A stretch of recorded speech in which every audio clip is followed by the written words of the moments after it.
Para saber como saben as freces, hai que pasar por Bretoña.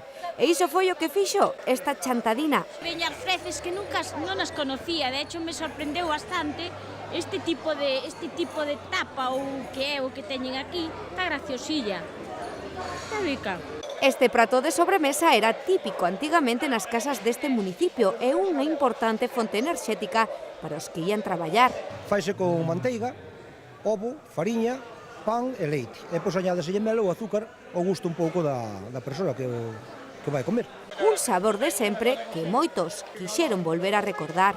Meus abuelos e miña mãe facías na casa sempre. Que daquela facíanse do leite. Moi ben, Eu encontro-as moi ricas, están ben feitas.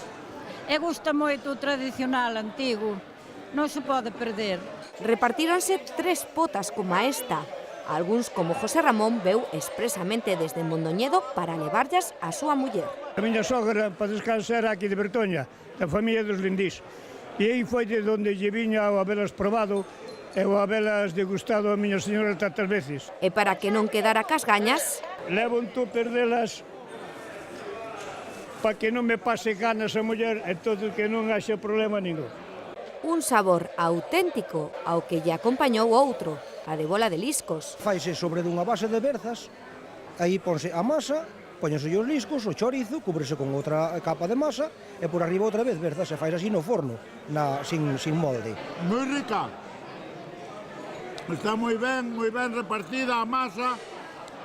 É feita con folla de berza, que lle dá un sabor riquísimo, moi exquisito, tradicional como o de antes.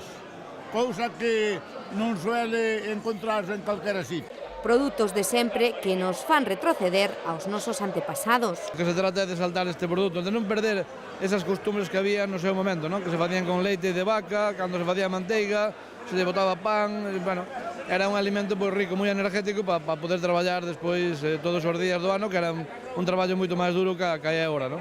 E que axudan a impulsar a economía local.